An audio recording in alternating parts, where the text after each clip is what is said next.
जय श्री कृष्ण। नमस्कार।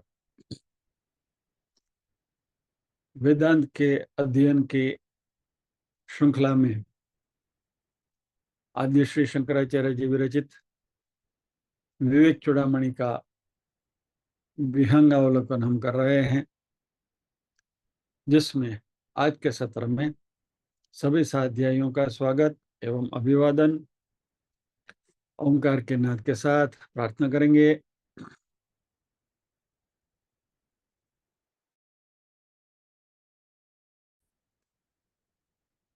और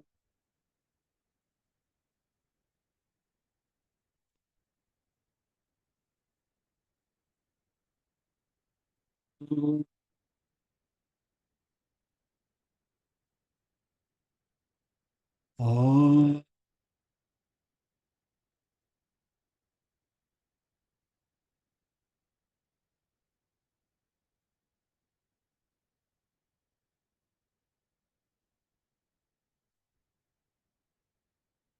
और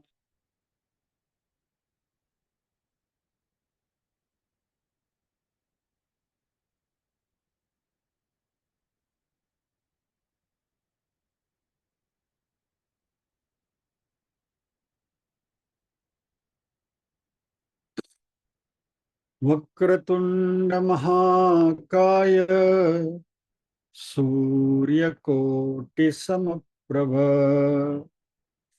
निर्विघ्नं कुरु मे देव सर्वकार्येषु सर्वदा। या कुन्तेन्दु तुषारहारधवला या शुभ्रवस्त्रावृता या वीणावरदण्डमण्डितकरा या श्वेतपद्मासना या ब्रह्माच्युतशङ्कर देवैः सदा वन्दिता सा मां पातु सरस्वती भगवती निःशेषजाड्यापहा।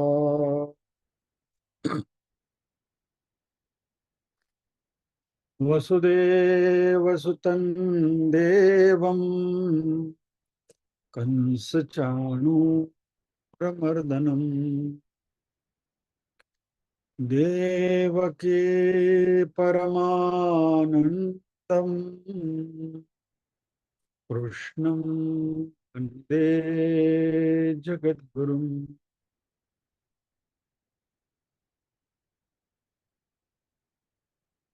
सदाशिवसमारम्भाम् शङ्कराचार्यमध्यमाम् अस्मदाचार्यपर्यन्ताम् वन्दे गुरुपरम्पराम्। ॐ सहना भवतु,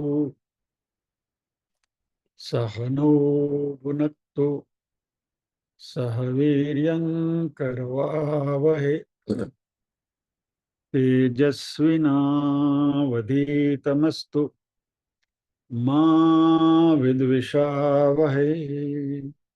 ओम शांति शांति शांति।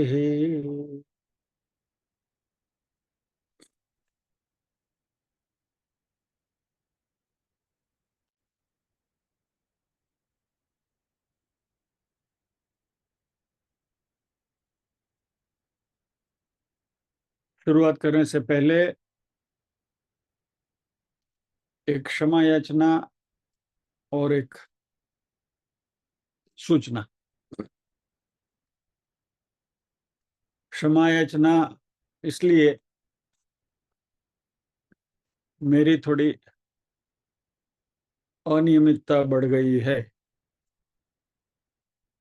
वर्ग के रिकॉर्डिंग्स जो पहले बिल्कुल ताजे ताजे समय से आते थे, वह उसमें देरी हो रही है। और कभी कभी तो रिमाइंडर आने के बाद सोचता है करे तो रह गया। तो ये सब थोड़ा उम्र का तकाजा है, तो कृपया उसको नजरअंदाज करके क्षमा करें। हमारे सत्र की शुरुआत भी 2-5 मिनट आगे पीछे हो रही है। शार्प 8 बजे अभी नहीं हो रही है। इसको भी वापस करेक्ट करने की, सुधारने की पूरी कोशिश सच्चे दिल से करनी है और करूंगा। तो ये थी क्षमा प्रार्थना और सूचना।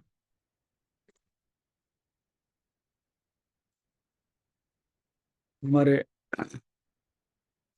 मॉनिटर साहब बहुत प्रॉम्प्ट हैं, तो उन्होंने सूचना जो दी है वही मैं यहाँ रिले कर रहा हूँ कि परसों शनिवार को गणेश चतुर्थी है। तो हम सब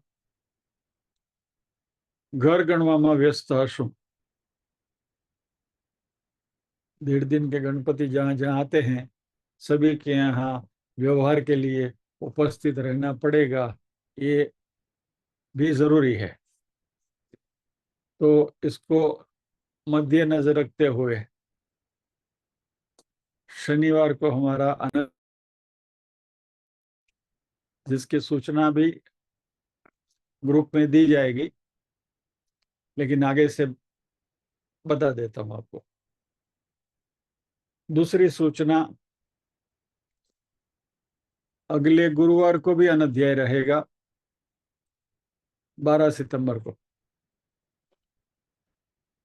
वो मेरे कुछ निजी कारण की वजह से है, तो इन 2 अनध्याय के बारे में सूचना देनी थी। और अभी विषय में प्रवेश करते हैं।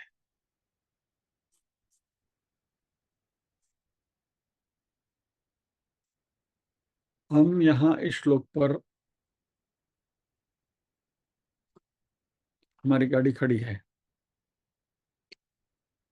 शास्त्रस्य गुरुवाक्यस्य सत्यबुद्ध्यावधारणम् सा श्रद्धा कथिता सद्भिर्यया वस्तुपलभ्यते। शास्त्रस्य गुरुवाक्यस्य, शास्त्रों का और गुरुवाक्यों का, सत्य बुद्धि अवधारणम, वह सच है, वह बुद्धि से तय करना है। और या तो उसमें सत्यत्व है, ऐसी बुद्धि कर रहे हैं, या तो बुद्धि रखना, या तो बुद्धि से सोचना कि शास्त्र जो भी कहते हैं और गुरु वाक्य से जो भी सुनाई देता है गुरु मुख से, वह सत्य है, ऐसी अवधारणा करनी है। यानी कि उसको बिल्कुल दिमाग में रखना है। और यह जो हमारी मानसिक विचार धारा है, उसी को सा श्रद्धा कथिता, उसको ही श्रद्धा कहते हैं। सद्भिः यया वस्तु उपलभ्यते, संधि है सद्भिः यया वस्तु, उसमें वस्तु में तू रस्व और उपलभ्यते का उ दोनों मिलकर वस्तु दीर्घ हुआ है यहाँ। तो वस्तु उपलभ्यते, जिससे वस्तु की प्राप्ति होती है। वस्तु यानी आत्मज्ञान।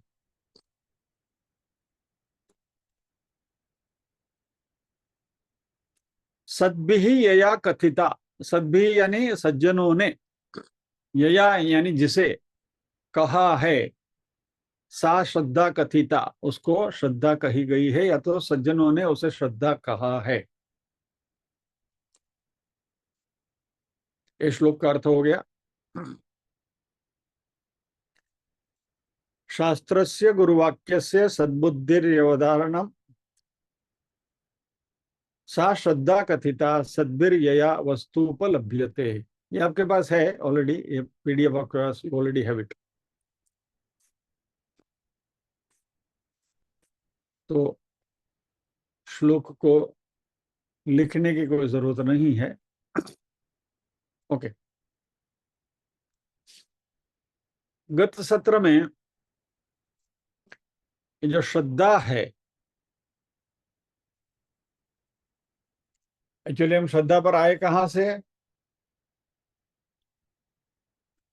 विवेक, वैराग्य, समाधि, षटक संपत्ति यानी साधन चतुष्टय में से इसमें आए हम। बराबर। विवेक, वैराग्य, समाधि, षटक संपत्ति और मुमुक्षुत्व, ये चार साधन चतुष्टय। उसमें जो तीसरा है समाधि षटक संपत्ति, शम वगैरह 6 संपत्तियां, उसमें हमने शम दम उपरति तितिक्षा 4 देखा, और ये 5वीं है श्रद्धा। बराबर। तो शम दम उपरति तितिक्षा श्रद्धा और समाधान, ये 6 षटक संपत्तियां हैं। उसमें 5वीं संपत्ति पर हम श्रद्धा पर रुके हैं। और शास्त्रस्य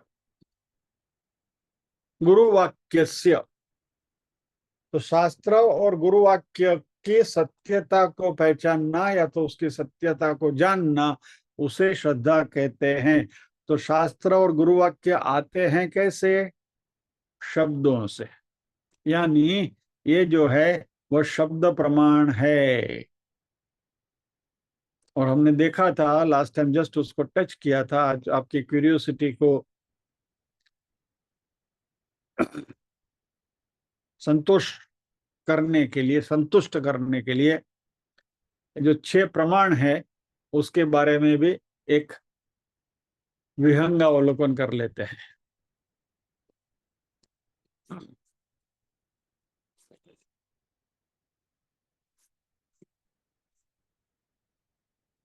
ये प्रमाण की बात हमने तत्वबोध में करी थी, क्योंकि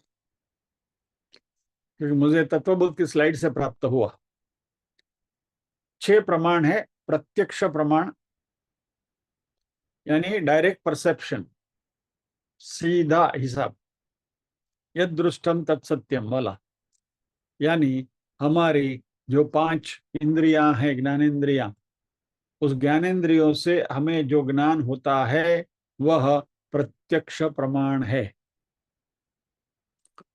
दूसरा है अनुमान प्रमाण, यानी हमारे पूर्व के जो अनुभव है, उस अनुभव के ऊपर से हम कुछ धारणा बना लेते हैं, और वह जो धारणा है वो अनुमान प्रमाण है।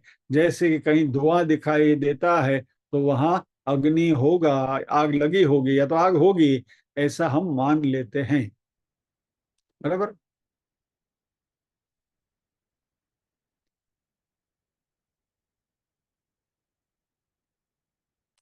मॉडर्न लैंग्वेज में कहें तो बगीचे में लवला लवली को टहलते हुए देखेंगे तो वी कैन से कि they have a crush on each other, ये अनुमान प्रमाण है।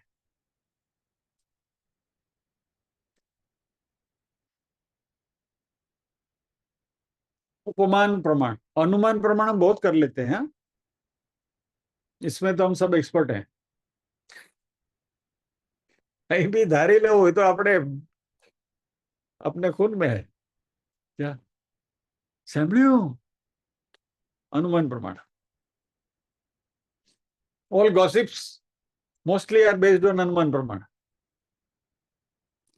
ऑफ कोर्स अनुमान प्रमाण में पहले का अनुभव जरूरी है, यानी you should be in the knowledge of similar situation earlier, लेकिन वी बिकम जजमेंटल। लेकिन अनुमान प्रमाण में एक एक बात आपसे कह दे कि बिल्कुल कपोल कल्पित नहीं, इट इज नॉट इमेजिनरी। हमारा पहले का एक्सपीरियंस उसके पीछे है, और ये अनुमान प्रमाण है। चलिए एक एग्जांपल और मैं आपको दूं। हमारे मित्र के घर हम एक बार गए थे, अभी अभी थोड़े दिन पहले। तो उनके बिल्डिंग के कंपाउंड में हमने गाड़ी पार्क करी। तो हमारी मित्र की जो श्रीमती जी हैं, उन्होंने अपने फ्लैट की खिड़की से जोर से आवाज लगाई कि गाड़ी वहां पार्क मत करना, आगे थोड़ा आगे पार्क करना। क्यों?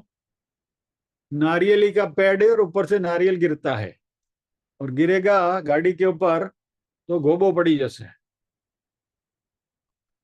तो नारियली से नारियल गिरता है और उससे नुकसान होता है, उन्होंने पहले देखा होगा, तो अभी उन्होंने सोचा कि शायद ये हो सकता है, ये अनुमान प्रमाण है। यानी you have A previous experience of that, और उसके बेसिस पर हम बोलते हैं कि भाई ये हमने अनुमान लगाया, तो ये अनुमान प्रमाण। तीसरा है उपमान प्रमाण, नोइंग बाय कंपैरिजन। बराबर।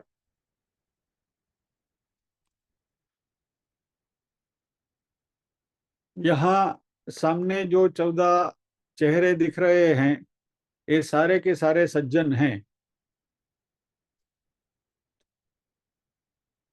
तो ये कंपैरिजन है, तो भाई एक के साथ दूसरे की कंपैरिजन करो, ये सज्जन है इसलिए सज्जन की कंपनी में जो बैठे हैं वो सज्जन ही होंगे। ये उपमान प्रमाण है। काला हारे धोड़ो बांधो, वान ना आवे तो शान आवे। ये उपमान प्रमाण। बराबर। यहाँ उन्होंने एग्जाम्पल दिया है कि पृथ्वी गोल है, इसलिए बाकी के सारे ग्रह भी गोल होने चाहिए। ये उपमान प्रमाण है। चौथा है अर्थापत्ति प्रमाण, अर्थ आपत्ति प्रमाण। यानी यहाँ जो एग्जाम्पल दिया कि भाई आपका मित्र घर पर नहीं है तो वह ऑफिस में होगा, लेकिन ऑफिस में होगा उसकी कोई गारंटी नहीं है, unless you know the person so well कि या तो घर में ही होगा या तो ऑफिस में ही होगा। बट अर्थापत्ति प्रमाण यानी वी मेक सम पोस्टुलेशन।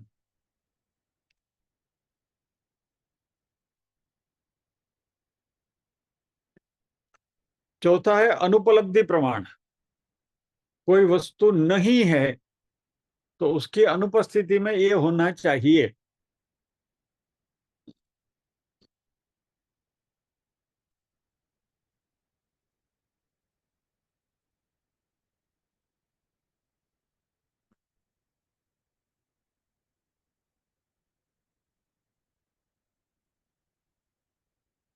उसके लिए क्या एग्जाम्पल दूं आपको? अनुपलब्धि प्रमाण, ये नहीं है तो ये होना चाहिए।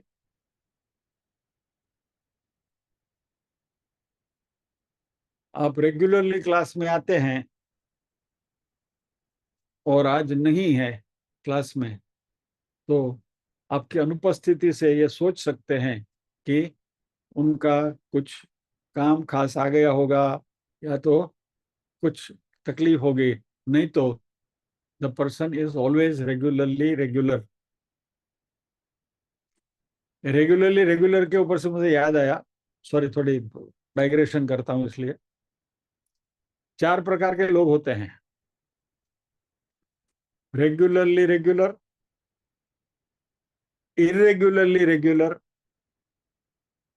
Regularly irregular, irregularly irregular and regularly irregular, in that order.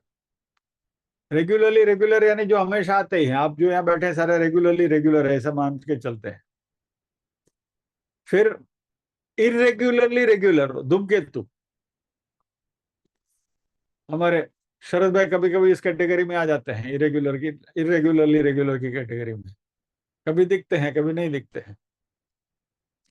फिर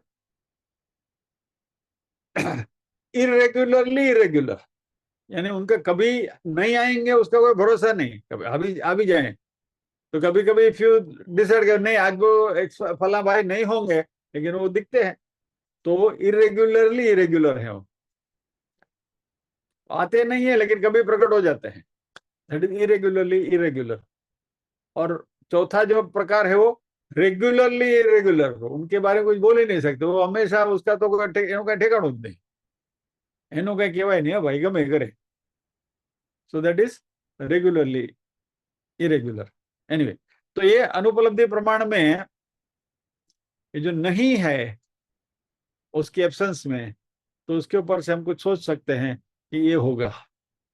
और छठा जो हमारे काम का है वह शब्द प्रमाण, शास्त्र एवं गुरुवाक्याणी। सॉरी, या गुरुवाक्यानी नहीं होना चाहिए, गुरुवाक्यानी होना चाहिए।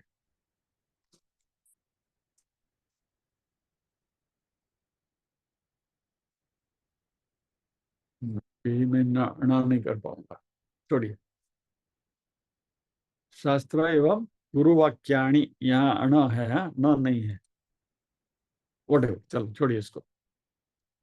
तो ये 6 प्रमाण है। वैसे और भी प्रमाण है, लेकिन આપણે આપણે ઝીણું કાતું નથી।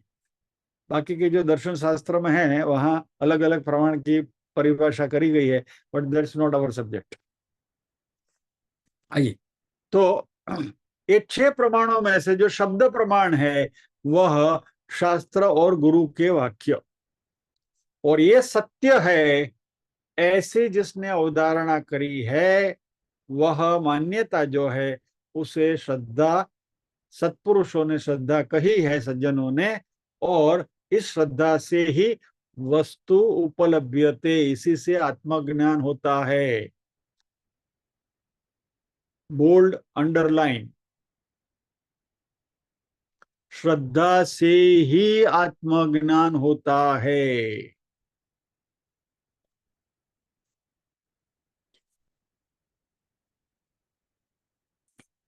अभी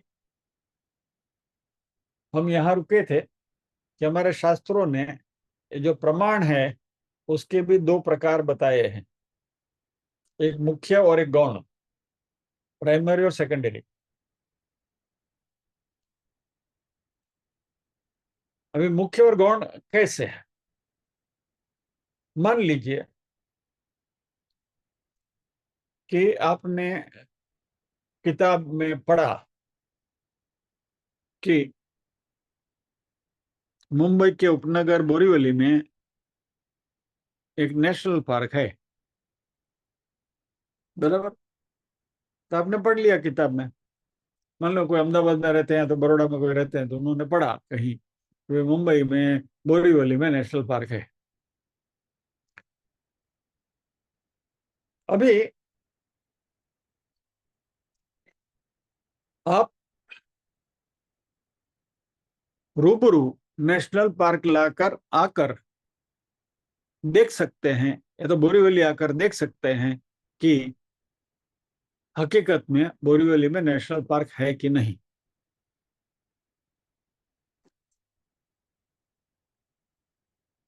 तो अभी बोरीवली में नेशनल पार्क है, वह हमने हमारी आंखों से देखा, बराबर? पहले जो था वो हमने किताब में पढ़ा या तो न्यूज़पेपर में कहीं पढ़ा, इंफॉर्मेशन मिली, लेकिन ये जो हमने देखा वो आंखों से देखा।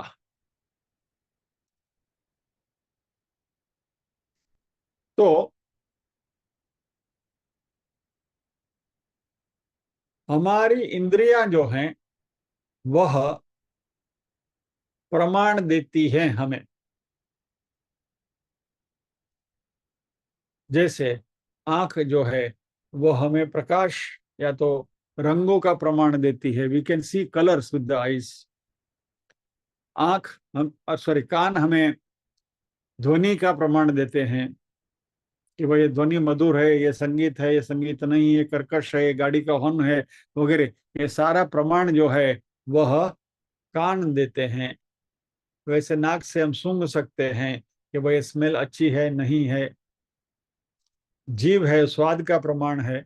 और स्पर्शेंद्रिया, जो स्किन, हमारी चमड़ी जो है, वो स्पर्श का प्रमाण है।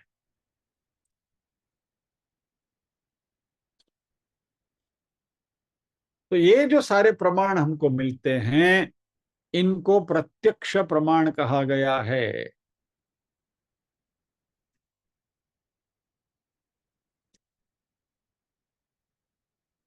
अभी आंख से मैंने देखा कि भाई लाल दिखता है, तो बड़े लाल है, फिर अभी आपको उसमें डाउट करने की जरूरत नहीं है। ट्रैफिक सिग्नल के ऊपर आप खड़े हैं तो सिग्नल लाल है, दिखता है। सिग्नल हरा है, दिखता है, ग्रीन है, दिखता है कि भाई, और एक बार उसको ग्रीन देख लिया तो आप गाड़ी चला लोगे, और लाल दिखता है तो गाड़ी को आप रोक लोगे। तो लाल लाल है, हरा हरा है, वो आंख से दिखा हुआ प्रमाण है, प्रत्यक्ष दिखता है, प्रत्यक्ष प्रमाण है, जिसको हमारे शास्त्र ने कहा यद दृष्टम तत्सत्यम। अच्छा, ये रंग की पहचान हमें स्पर्श से या तो सूंघने से या तो कान से नहीं होती। सिग्नल लाल है कि हरा है सुन के पता नहीं चलता है, तो जीभ निकाल के नहीं पता कर सकते आप, आंख से ही देखना पड़ता है क्या।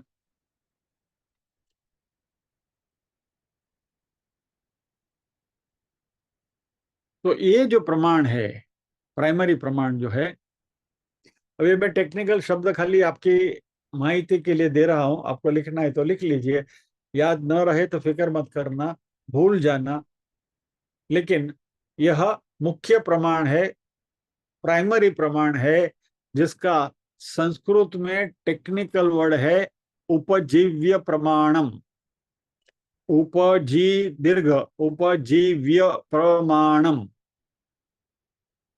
उपजीव्य प्रमाणम, ये प्राइमरी प्रमाण है या तो मुख्य प्रमाण है।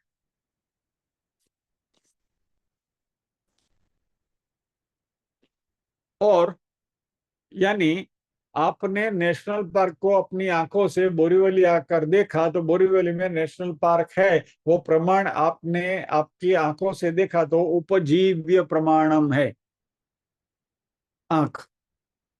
लेकिन पहले जो इंफॉर्मेशन आपने पढ़ी थी जिस किताब में या तो जो न्यूज़पेपर में आर्टिकल पढ़ा था कि बोरीवली में नेशनल पार्क है, वह गौण प्रमाण है, सेकेंडरी प्रमाण है।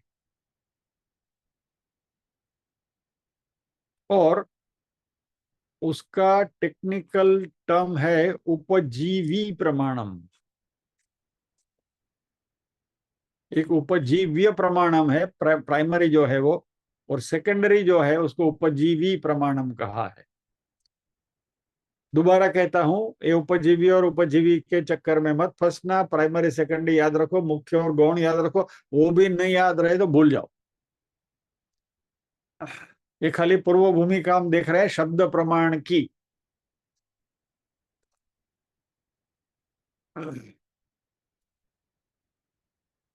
तो अभी यहां सी ये सब झंझटबाजी हमने क्यों करी?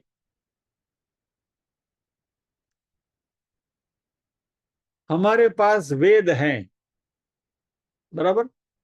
तो वेद भी एक किताब, एक पुस्तक है,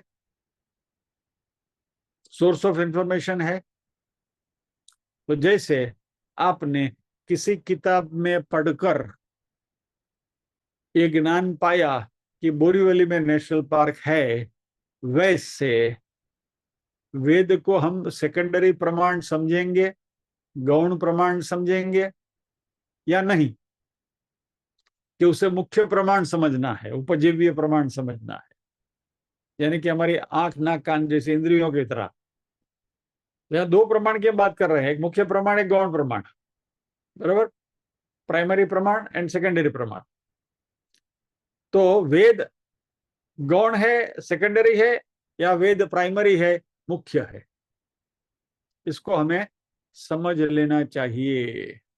और इस प्रश्न का उत्तर भी हमें वेदों से ही मिलता है।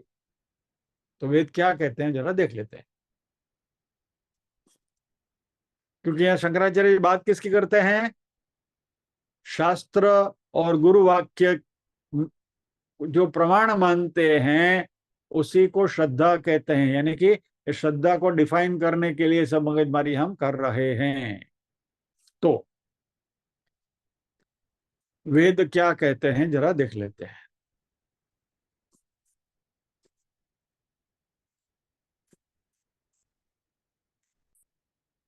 बहुत स्पष्टता से मैं आपको कह रहा हूं, यहाँ जो आज बात हो रही है उसमें से कुछ भी याद न रहे तो फिक्र मत करना, फिक्र नॉट।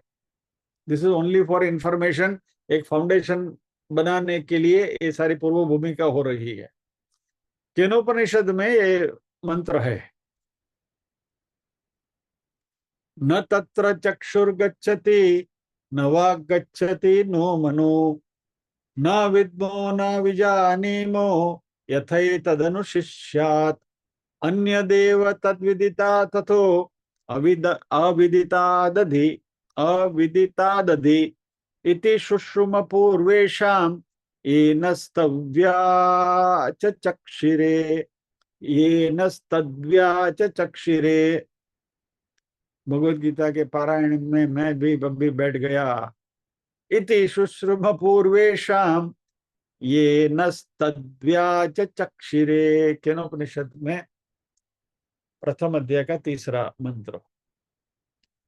वहां न चक्षु जा सकता है, न वाणी, न ही मन।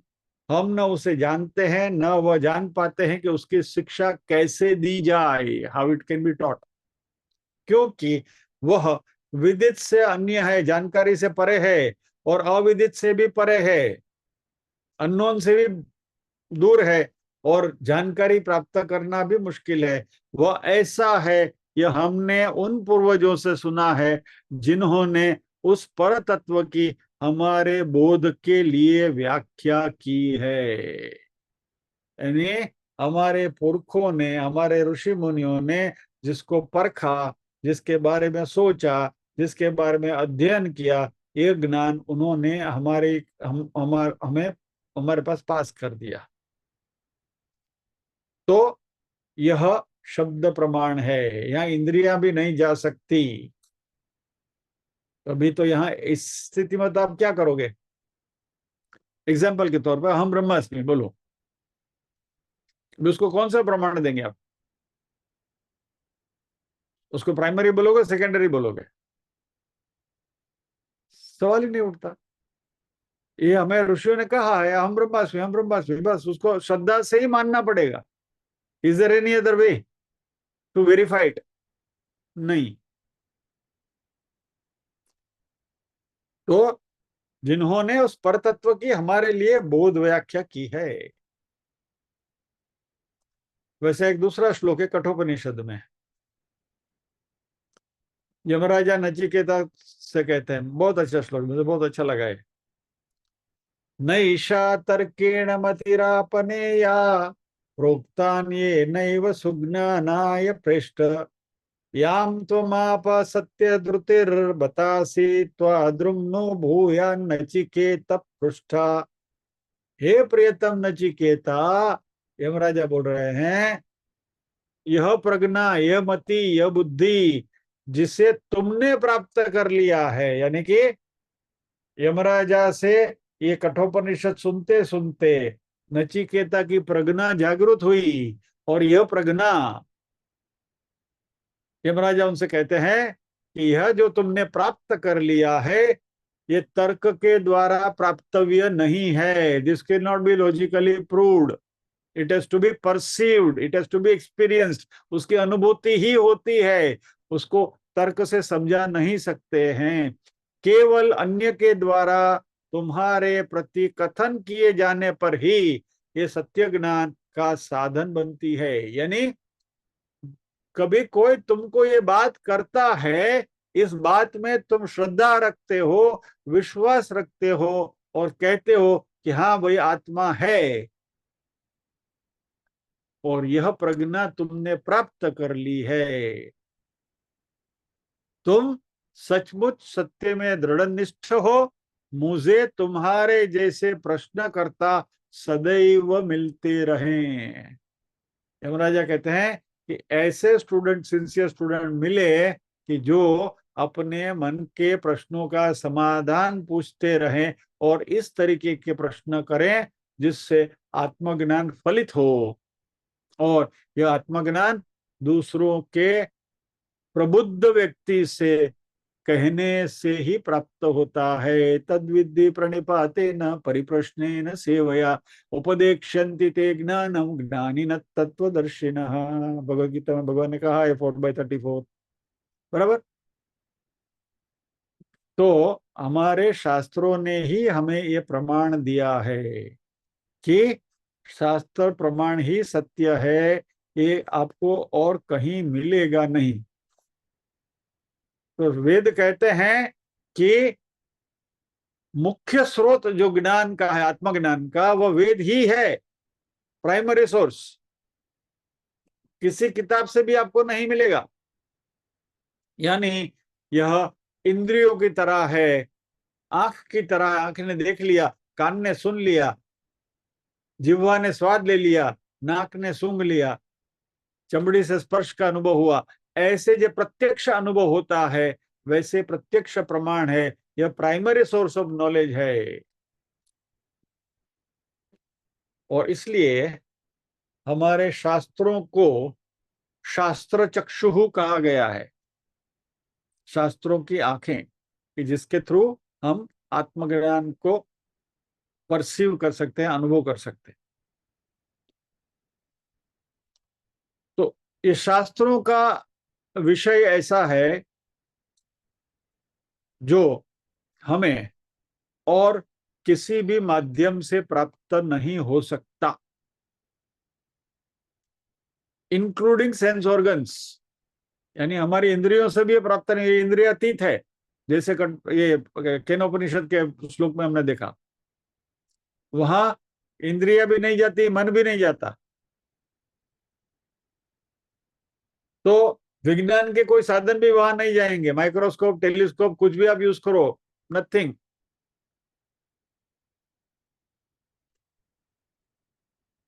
क्योंकि विज्ञान के पास जो भी साधन है, संसाधन है, वो सारे इंद्रियों के उपयोग से ही उनका प्रयोग किया जा सकता है।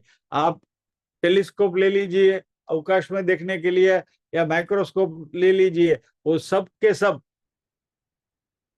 आंख होगी तो ही काम है टेलीस्कोप का, आंख होगी तो ही माइक्रोस्कोप का काम है, नहीं तो बेकार हो जाएंगे। तो हम देखते हैं आंख से, और वेद कहते हैं कि ये जो ज्ञान है वो आंख से परे है, it is beyond our eyes perception.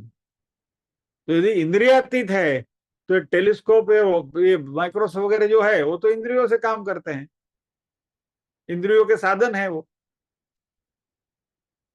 तो किसी भी वैज्ञानिक माध्यम से हमें आत्मज्ञान प्राप्त नहीं हो सकता, जो भी विज्ञान भी मानने लगा है क्वांटम थियरी में।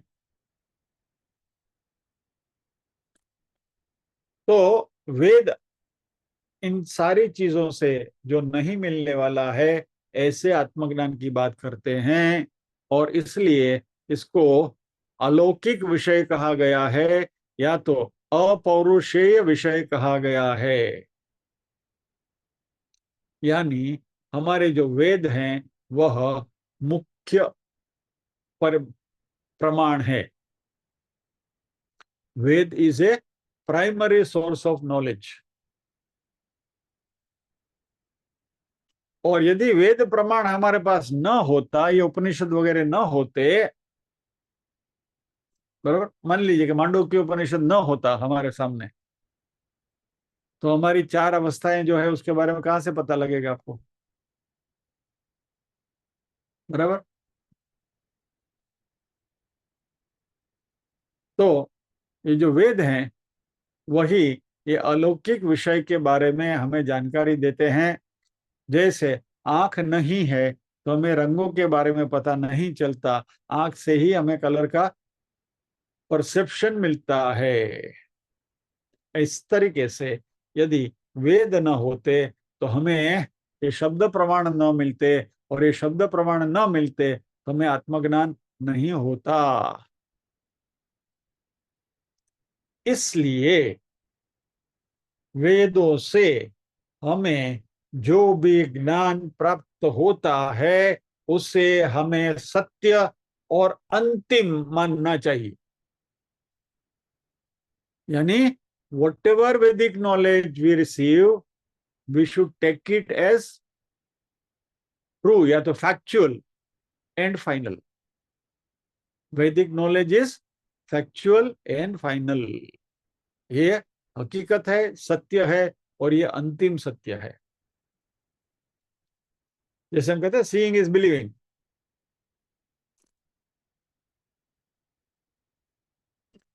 तो यदि कोई भी ज्ञान प्राप्त करने के लिए यदि हम सही प्रमाण को चुनेंगे, तो जो भी हमें उसमें से प्राप्त करना है वह नॉलेज, वो ज्ञान हम उसमें से खींच सकते हैं, एक्सट्रैक्ट कर सकते हैं, प्राप्त कर सकते हैं। और इस तरीके से जो ज्ञान हमें प्राप्त हुआ है और सुपाच्य तरीके से हमने उसको पाया, यानी we have extracted it and assimilated it, यह ज्ञान जो है वही अंतिम है। और उसको दूसरे किसी भी प्रमाण से उसको चैलेंज नहीं किया जा सकता। तो ट्रैफिक सिग्नल के ऊपर आप खड़े हैं, आपने देखा सिग्नल लाल है, लाल है, बस उसके लिए आपको दूसरे कोई प्रमाण की जरूरत नहीं है। वैसे वेद कहते हैं कि हम ब्रह्मास्मि, तो हम ब्रह्मास्मि, बात खत्म। ऑफ कोर्स आंख का जो उदाहरण बार बार देते हैं उसमें भी अपवाद है। यदि आपको जॉन्डिस हो गया है तो वही आंख पीला देखेगी, तो फिर वो प्रमाण सत्य नहीं होगा, लेकिन वह बीमारी का लक्षण है। और वेदों में देखने की हमें कोई बीमारी नहीं है, वेदों में हमें श्रद्धा है, तो हमारी श्रद्धा बीमार नहीं होनी चाहिए। इस एनालॉजी से हम कह सकते हैं, यानी हमारी श्रद्धा भी तंदुरुस्त होनी चाहिए, इट शुड बी हेल्दी।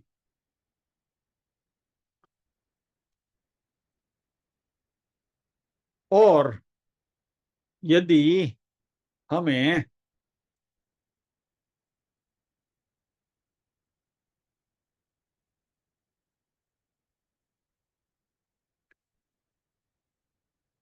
किसी चीज को देखने में तकलीफ हो रही है, मान लीजिए, थोड़ा एनालॉजी को थोड़ा आगे बढ़ाते हैं।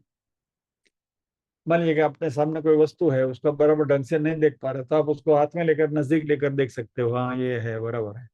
या तो नजदीक से बराबर नहीं दिखाई देता, जरा दूर लंबे से जरा देखते हो, आगे पीछे कर सकते हो, लेकिन देखना तो आंख से ही है। यानी किसी भी वस्तु के बारे में, उसके शेप और साइज और कलर के बारे में यदि आपको जानकारी प्राप्त करनी है तो प्रमाण आंख का ही लेना पड़ेगा। इस एनालॉजी को आगे बढ़ाते हुए हम सोचें कि वेदों ने जो भी हमें कहा है, जो भी बात वेद कहते हैं, उसमें यदि हमें कहीं भी शंका आई, कहीं भी डाउट आया, कहीं भी कन्विक्शन नहीं है, हमारा मन वो स्वीकार करने के लिए तैयार नहीं है, हम वो मानने के लिए तैयार नहीं है, तो उसका सॉल्यूशन क्या है?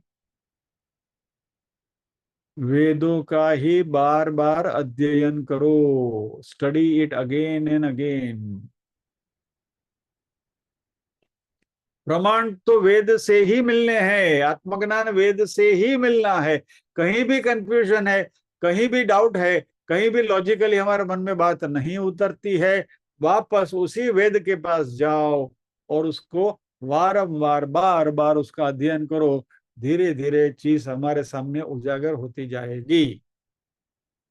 लेकिन सेल्फ स्टडी करते करते भी यह बात नहीं बनती है, कभी कभी समझ में नहीं आता है, बराबर। एग्जाम्पल के तौर पर भगवत गीता का श्लोक है, भगवत गीता का श्लोक समझने के लिए हमारे पास राम सुखदास जी की कमेंट्री भी है।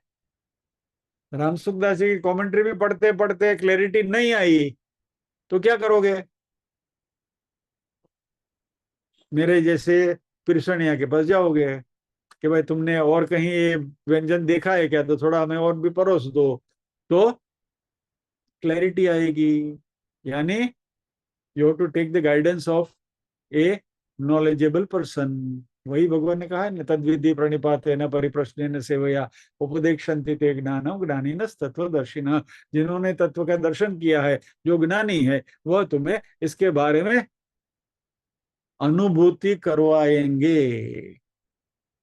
तो प्राइमरी सोर्स, इसलिए शंकराचार्य जी दो बातें एम्फसाइज कर रहे हैं। शास्त्रस्य गुरुवाक्यस्य, यानी शास्त्र जो कहता है वो प्रमाण है, और शास्त्र का वाक्य यदि समझ में नहीं आता है तो गुरु वाक्य जो है वह प्रमाण है। अभी मजेदार है ये, शंकराचार्य जी भी, आई रियली सैल्यूट हिम। यहाँ तो उन्होंने कह दिया शास्त्र से गुरु वाक्य से, लेकिन आगे जाके बताएंगे गुरु गुरु किसको बनाएंगे आप, उसकी भी क्वालिफिकेशन की बात आने वाली कि भाई किसी को भी गुरु, कोई दाढ़ी वाला दिख गया उसको गुरु बना लिया, चल बेना क्या। तो यह जो शास्त्र का प्रमाण वेद जो है, वो वेद का प्रमाण जो है, वह उससे हमारी हमारा जीवन समृद्ध बनता है। और हमें यह बात बिल्कुल तय करके चलना है कि वेद से हमें जो भी मिलता है वह अंतिम सत्य है, शाश्वत सत्य है, अनचैलेंजेबल ट्रूथ है, इटर्नल ट्रूथ है। और यह हमारी अनुभूति की अवस्था, या तो awareness which is born, this attitude, जो हमारी इस अवेयरनेस से, जागृति से आई है हमारी ये वृत्ति, इसी को श्रद्धा कहा गया है।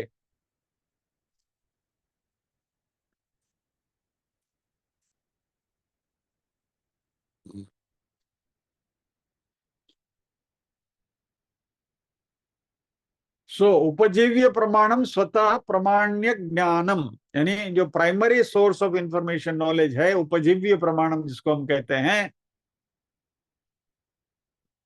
वही श्रद्धा है।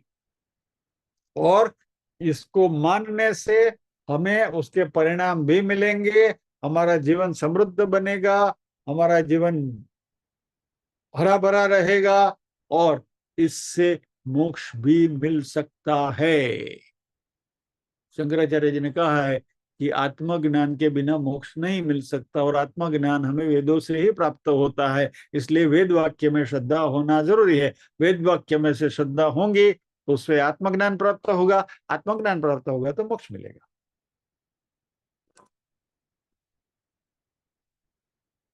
तो वेद कहते हैं, शास्त्र कहते हैं कि मोक्ष प्राप्ति के लिए आपकी मदद शास्त्रों से ही मिलेगी, लेकिन उसमें एक महत्व की कंडीशन है, और वो है आपको वेदों का अध्ययन सातत्य से करना पड़ेगा। यानी हमारे गुरुवार के सत्रों में रेगुलरली रेगुलर रहना पड़ेगा। भले अगले आने वाले गुरुवार को 12 तारीख को छुट्टी है, बात अलग है, लेकिन गुरुवार के सत्र में क्योंकि हम वेदों का अध्ययन कर रहे हैं, रेगुलरली रेगुलर रहना पड़ेगा। और यह अप्रोच जो है, इसी को श्रद्धा कहते हैं।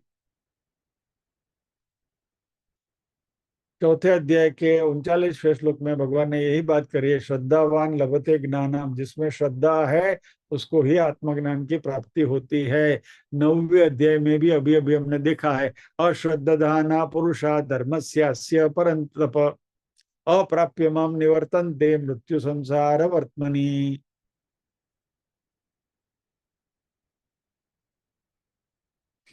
तो श्रद्धा बहुत महत्व का पैरामीटर है। और यदि ये श्रद्धा नहीं रही तो वेद वाक्यों के ऊपर हमारी श्रद्धा नहीं रहेगी, वेद वाक्यों के ऊपर श्रद्धा नहीं रहेगी तो मोक्ष कभी नहीं मिलेगा। और क्योंकि हम मोक्षार्थी हैं। हाँ, और फायदे हो सकते हैं, आप वेद पढ़कर विद्वान हो सकते हैं, वेदों की ऋचाओं का पाठ कर सकते हैं, एकदम इम्प्रेसिवली आप उसको बोल सकते हैं, लेकिन उसका अर्थ यदि मालूम नहीं है, वेदों का अध्ययन किया नहीं है, तो मात्र वह पोपटवाणी हो जाएगी। हम विद्वान जरूर बनेंगे, लेकिन ज्ञानी नहीं बनेंगे। आप इसके ऊपर लंबे लंबे निबंध लिख सकते हैं, यू कैन राइट आर्टिकल्स। और टाइम्स ऑफ इंडिया में आता है ना, स्पीकिंग ट्री में आपका आर्टिकल छपेगा, आपका नाम बनेगा, अरे भाई विद्वान स्पीकिंग ट्री में लिखता है क्या। आप बड़ी बड़ी सेमिनार्स अटेंड कर सकते हैं, पैसे भी कमा सकते हैं, बहुत सारी दुकानें खुली हैं, बराबर।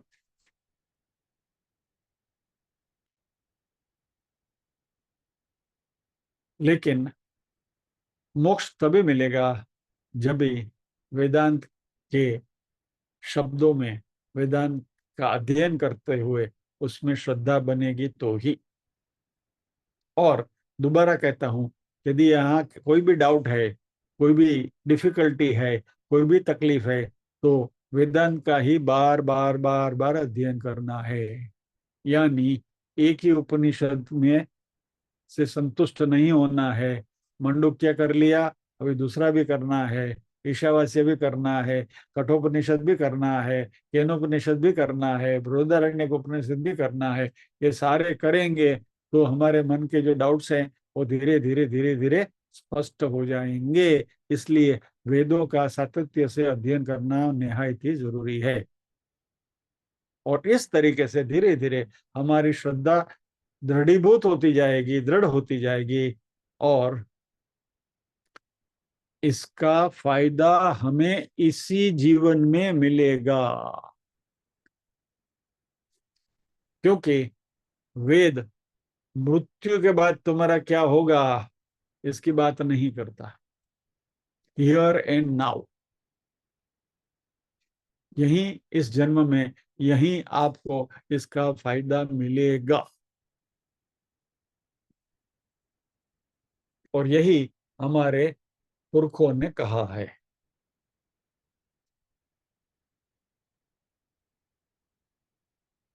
तो बाकी सारी किताबें पढ़ते हैं इस तरीके से, वेद का अध्ययन नहीं करना है। वेद एक किताब नहीं है, वेद हमारे श्रद्धा का स्रोत है। तो श्रद्धा का एक बहुत बड़ा ये इम्पोर्टेंट कंसेप्ट है, यानी कि इसको श्रद्धा कहते हैं। इस श्रद्धा को हमें बरकरार रखनी है। तो इस बात पर अभी हम यहाँ विराम लेंगे। बराबर।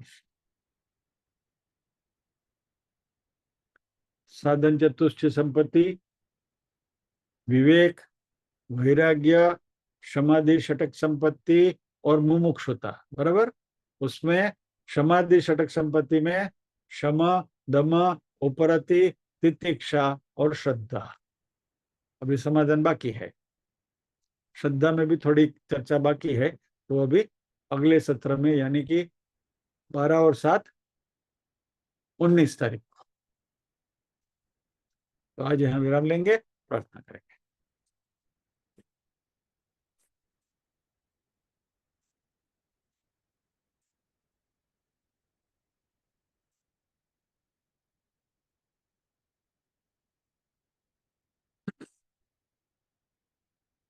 ओम असतो मा सद्गमय, तमसो मा ज्योतिर्गमय, मृत्योर्मा अमृतंगमय। सर्वेषां स्वस्तिर्भवतु, सर्वेषां शान्तिर्भवतु, सर्वेषां मङ्गलं भवतु, सर्वेषां पूर्णं भवतु। लोका समस्ताः सुखिनो भवन्तु, लोका समस्ताः सुखिनो भवन्तु। नाहं कर्ता हरिः कर्ता, हरिः कर्ता हि केवलम्। ओम शांति शांति शांति। सभी के हृदय कमल में विराजमान परम कृपालु परमात्मा को वंदन करते हुए आज के सत्र को विराम देते हैं। अगले सत्र में इसी विषय के ऊपर आगे बात करेंगे। जय श्री कृष्ण।